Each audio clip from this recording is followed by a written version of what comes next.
Hello दोस्तों, कैसे हैं आप सब। स्वागत है आपका अपने यूट्यूब चैनल विजडम मैथमेटिक्स में। दोस्तों, आज के वीडियो में हम एक बहुत ही इम्पोर्टेंट फिजिक्स के फॉर्मूले को प्रूव करेंगे, जो कि आपका F बराबर R/2 होता है, जिस पे आप लोग बहुत सारा न्यूमेरिकल भी सोल्व करते होंगे, लेकिन उसको प्रूव करने के लिए भी बोर्ड के एग्जाम में पूछता है। लगभग हर एक साल ये वाला फार्मूला आपको प्रूव करने के लिए पूछ ही लेता है। तो हम लोग आज उसको प्रूफ करेंगे और देखेंगे कि उसको कैसे प्रूफ किया जाता है। उससे पहले दोस्तों, अगर आप अभी तक मेरे चैनल को सब्सक्राइब नहीं किए हैं तो प्लीज़ एक बार सब्सक्राइब कर दीजिए और बेल आइकन को प्रेस कर दीजिए, ताकि मेरे वीडियो का कोई भी नोटिफिकेशन आप तक सबसे पहले पहुंचे। तो चलिए दोस्तों, हम शुरू करते हैं आज के फार्मूले को प्रूफ करना। तो जो आपका क्वेश्चन पूछता है बोर्ड में, वो आपका दो रूप में रहेगा। एक ही क्वेश्चन होता है लेकिन उसको दो रूप में पूछता है। या तो वो दे देगा कि अवतल दर्पण में सिद्ध कीजिए कि F बराबर R/2 होता है, या तो वो इसी बात को शब्द में लिख कर देगा। क्या लिख कर देगा कि सिद्ध कीजिए कि किसी अवतल दर्पण में फोकस दूरी वक्रता त्रिज्या के आधी होती है। मतलब फोकस दूरी जो F है वो वक्रता त्रिज्या मतलब R की कितनी होती है, आधी होती है। तो देखिए हम लोग इसको कैसे प्रूव करते हैं। सबसे पहले आप इस डायग्राम को बनाइएगा। इस डायग्राम को देखिए कैसे बनाना है। एक अवतल दर्पण लेना है जिसका नाम M और M' रखना है, और एक मुख्य अक्ष या प्रधान अक्ष लेना है, ठीक है, जिसका नाम CP है, और यहाँ पे फोकस होता है, आपको पता ही है।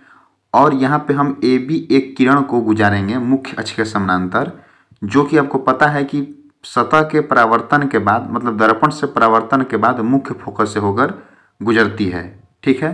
तो हम जो हमारा आपतन कोण होता है उसको हम I बोलते हैं, और जो परावर्तन कोण होता है उसको हम R बोलते हैं। आपको ये सब बातें पता होंगी पहले से।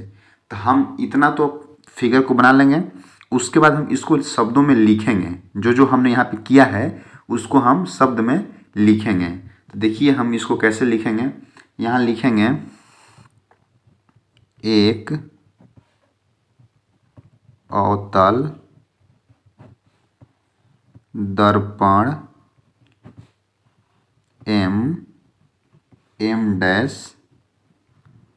लिया, ठीक है, जिसका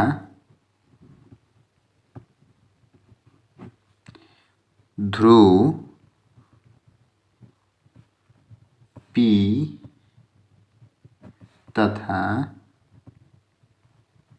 मुख्य अक्ष क्या है, CP है। क्या है, CP है, जिसका ध्रुव P है। इस P को हम लोग दर्पण का ध्रुव बोलते हैं, और जो मेरा मुख्य अक्ष है वो क्या है, CP है, ठीक है, CP है। इतना हम लिख लेंगे। उसके बाद क्या लिखेंगे, मुख्य अक्ष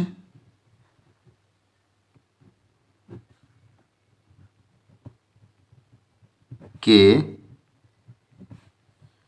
समांतर, मुख्य अक्ष के समांतर AB एक किरण गुजारा, जो दर्पण के परावर्तन के बाद कहाँ से गुजरती है, फोकस से। मुख्य अक्ष के परावर्तन के बाद फोकस से क्या होती है, गुजरती है। फोकस से होकर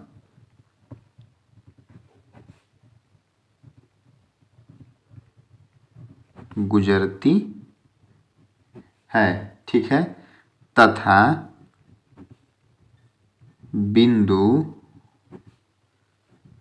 B पर C से एक लंब BC डाला, ठीक है।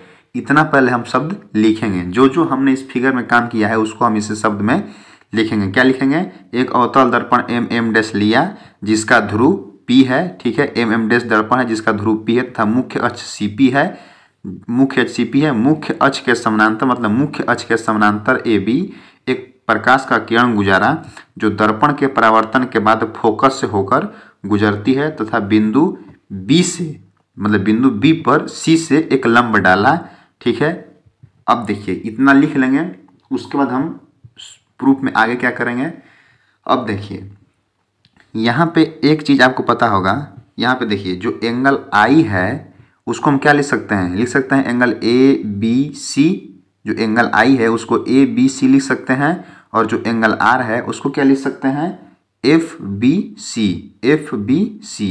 तो यहाँ से एक बात आपको पता होगा परावर्तन के नियम से कि हमारा जो आपतन कोण होता है वो परावर्तन कोण क्या होता है, बराबर होता है। तो यहाँ से हम लिख सकते हैं एंगल ABC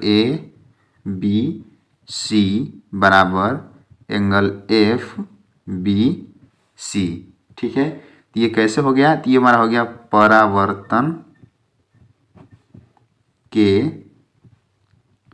नियम से। ठीक है, ये हमारा परावर्तन के नियम से हो गया, इसको हम समीकरण 1 मान लेते हैं। ठीक है, अब देखिए यहाँ पे हम इस फिगर में से एक फिगर निकाल कर बाहर आपको दिखा रहे हैं, आप उसको ध्यान से देखिएगा। ठीक है, इस फिगर में एक फिगर आपका ये बन रहा है, ये हमारा AB है। ठीक है, जो कि हमारा प्रकाश का किरण है और ये हमारा क्या है, CP है। ठीक है, जो कि हमारा मुख्य अक्ष है और यहाँ पे हमारा क्या है, फोकस है। ठीक है, अब देखिए तो हमने C से B पर एक लंब डाला था, यही तो हमारा फिगर था उसमें। ठीक है, हमने उसको बाहर निकाल लिया है, ये हमारा एंगल I था और हमने जो यहाँ से लिया था, ये जो B से गया था F पर, वो हमारा एंगल R था। ठीक है, अब देखिए आपको पता होगा कि जो एंगल R है वो जो यहाँ पे थीटा है, थीटा उसके क्या है, बराबर होगा। वो बराबर कैसे होगा, सॉरी जो एंगल I है ना, जो एंगल I है वो एंगल थीटा के मतलब एंगल C के बराबर होगा, अर्थात एंगल B एंगल C के बराबर होगा। वो कैसे होगा, तो अंतः एकांतर कोण से। अंतः एकांतर कोण आपका ये एक नियम है जो कि 8 क्लास में ही पढ़ना है आपको, कि अंतः एकांतर कोण से जो आपका एंगल I होगा ना वो थीटा के बराबर होगा। ठीक है, तो इसको हम यहाँ से ऐसे लिख सकते हैं कि एंगल ABC एंगल ABC मतलब एंगल I की बात कर रहा है, एंगल ABC एंगल BC और F, एंगल BC और F के बराबर होगा। मतलब जो ये वाला कोण है वो ये वाला कोण के बराबर होगा। वो कैसे होगा, तो अंतः एकांतर कोण से। ठीक है, तो यहाँ हम लिखेंगे एंगल ABC बराबर एंगल BCF, इसको हम समीकरण 2 मान लेंगे। तो ये कैसे है आपका, एकांतर कोण से। कैसे, एकांतर कोण से, ये हो गया एकांतर कोण से। अब देखिए समीकरण 1 और 2 को अगर आप ध्यान से देखिएगा तो यहाँ एंगल ABC बराबर एंगल FBC है और यहाँ एंगल ABC बराबर एंगल BCF है, मतलब दोनों यहाँ पे एंगल ABC ही है।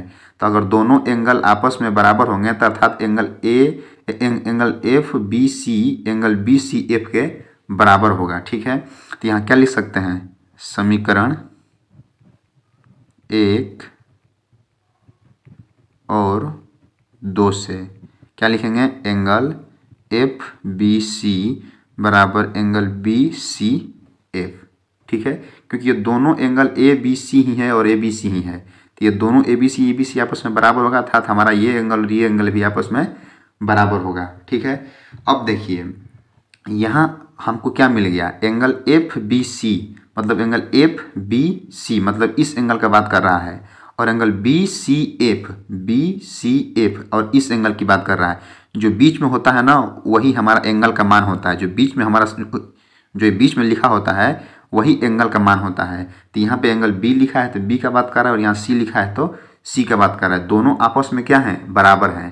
तो आपको पता होगा कि जब दो कोण आपस में बराबर होते हैं तो वो त्रिभुज कैसा होता है, तो त्रिभुज समद्वि बाहु त्रिभुज होता है। ठीक है, तो यहाँ लिखेंगे इसलिए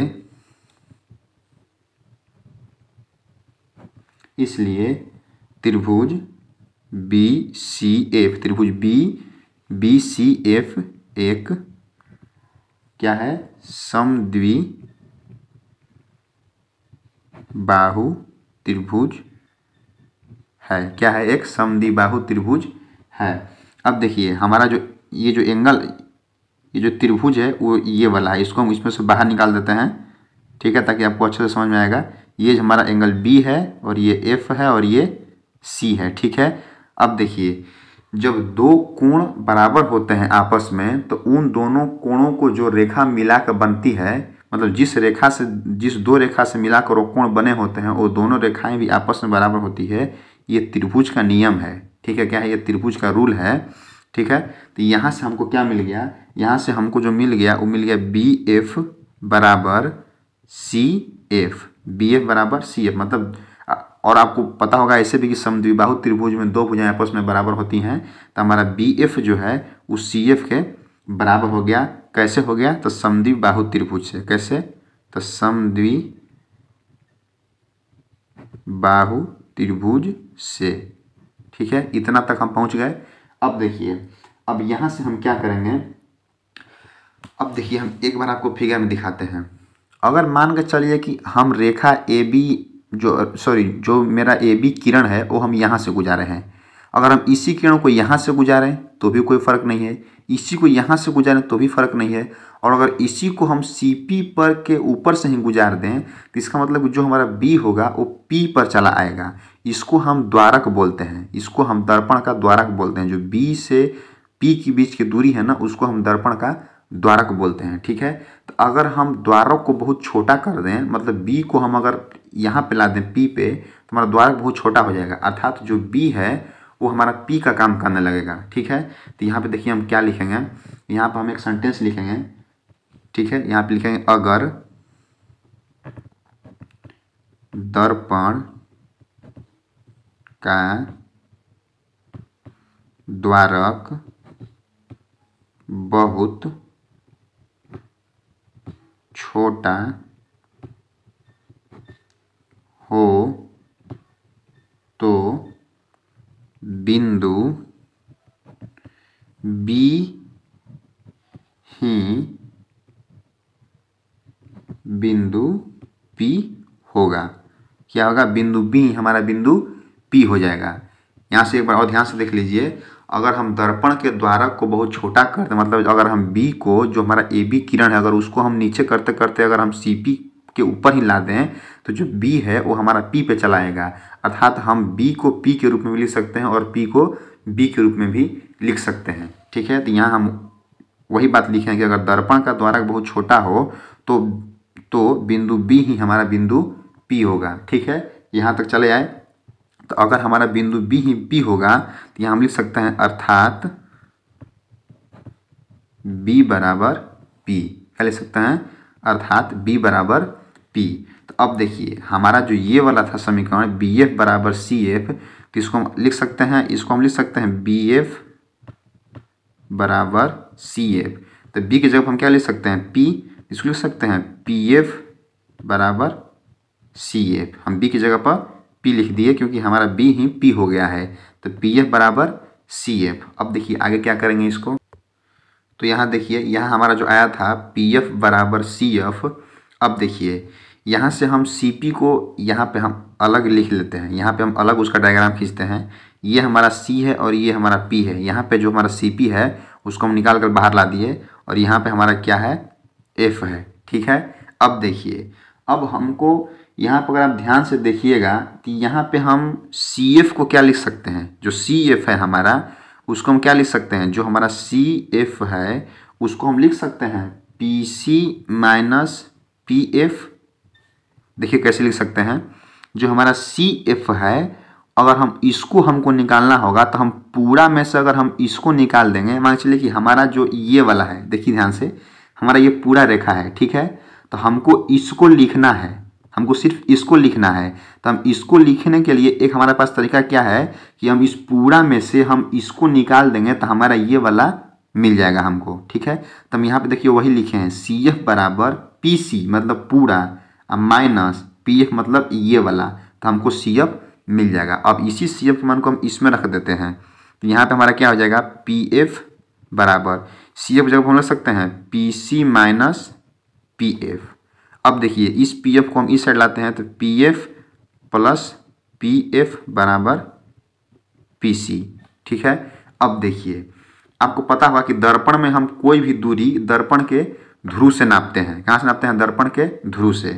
तो यहाँ जो पी एफ है वो हमारा क्या हो गया? 2pf बराबर पी सी। 2pf बराबर पी सी। अब देखिए जो मेरा पी एफ है मतलब फोकस और ध्रुव के बीच की दूरी को क्या बोलते हैं? फोकस दूरी। तो हम पी एफ को लिख सकते हैं 2f, फोकस दूरी को हम f से करते हैं डिनोट, 2f स्मॉल f से। और जो मेरा पी सी है मतलब जो p और c है तो हम वक्रता केंद्र और ध्रुव के बीच की दूरी को क्या बोलते हैं? वक्रता त्रिज्या। वक्रता केंद्र और ध्रुव के बीच की दूरी को क्या बोलते हैं? वक्रता त्रिज्या। तो हम पी सी को लिख सकते हैं r। तो यहाँ से हमारा क्या हो जाएगा? f बराबर r/2। f बराबर r/2। ये हमारा हो गया प्रूफ। ठीक है, f बराबर r/2। एक बार आप और शुरू से देख लीजिए, एक बार हम आपको और बता देते हैं। यहाँ पे हमने क्या किया था, हमको प्रूफ करना था f बराबर r/2। हमने एक डायग्राम लिया, उसमें क्या किया, एक हम दर्पण लिए M1 M और M डैश और CP हमारा मुख्य अक्ष है। यहाँ से हम AB CP के समानांतर एक किरण गुजार दिए जो फोकस होकर गुजर गई और हम बिंदु B पर C से एक लंब डाल दिए। आपतन कोण I और परावर्तन कोण R डाल दिए। यहाँ पे हमने वही बात को लिख दिया कि एक अवतल दर्पण M डैश लिया जिसका ध्रुव P तथा मुख्य फोकस CP है। अक्ष मुख्य अक्ष के समानांतर AB एक किरण गुजारा जो दर्पण के परावर्तन के बाद फोकस से होकर गुजरती है तथा बिंदु B पर C से एक लंब डाला जो BC है। यहाँ से हम एंगल ABC बराबर एंगल FBC कर दिए। कैसे? परावर्तन के नियम से, क्योंकि परावर्तन के नियम में कहता है कि आपतन कोण परावर्तन कोण के बराबर होता है। तो ये हमारा समीकरण नंबर 1 हो गया। और यहाँ से देखिए हम अंतः एकांतर कोण से जो हमारा एंगल ABC है वो एंगल BCF के बराबर हो गया। हम दोनों समीकरण से को अगर हम मिलाएं तो हमको क्या मिल गया कि हमारा जो एंगल FBC है वो एंगल BCF के बराबर है। तो अगर एक ही त्रिभुज में दो कोण बराबर होता है तो वो समद्विबाहु त्रिभुज हो जाता है। और समद्विबाहु त्रिभुज में दो भुजाएं आपस में बराबर होती हैं तो इसमें हमारा BF बराबर CF हो गया। ठीक है, कैसे हो गया? तो ये समद्विबाहु त्रिभुज से हो गया। अब अगर हम दर्पण के द्वारों को बहुत छोटा कर देंगे तो जो मेरा बिंदु P होगा वही मेरा बिंदु B होगा, और जो मेरा B होगा वही मेरा बिंदु P हो जाएगा। मतलब दोनों आपस में चेंज हो जाएंगे। तो हम B की जगह पर P लिख सकते हैं। तो जो मेरा यहाँ पे समीकरण था BF बराबर CF, तो यहाँ पे हम इसको PF बराबर CF कर दिए। क्या कर दिए? PF बराबर CF कर दिए। ठीक है, अब आगे हमने क्या किया, अब आगे हम इसको PF बराबर जो CF है उसको हमने PF को PF छोड़ दिया और CF को हम PC माइनस PF के रूप में चेंज कर दिया। अब देखिए अब यहाँ से PF बराबर हमारा हो गया, यहाँ से PF को इस साइड ला दिया तो PF प्लस PF बराबर PC, तो 2pf बराबर PC। और PF जो हमारा है वो हमारा क्या है? फोकस दूरी है। और जो PC है हमारा वो R है। तो F बराबर r/2 यहाँ से हमने प्रूफ कर दिया। ठीक है, तो दोस्तों अगर आपको मेरा प्रूफ समझ में आया हो तो प्लीज़ एक बार वीडियो को लाइक कर दीजिए। और अगर चैनल को अभी तक सब्सक्राइब नहीं किया है तो प्लीज़ एक बार चैनल को सब्सक्राइब कर दीजिए और बेल आइकन को प्रेस कर दीजिए ताकि मेरे वीडियो का कोई भी नोटिफिकेशन आप तक सबसे पहले पहुँचे। मिलते हैं नेक्स्ट वीडियो में, तब तक के लिए जय हिंद।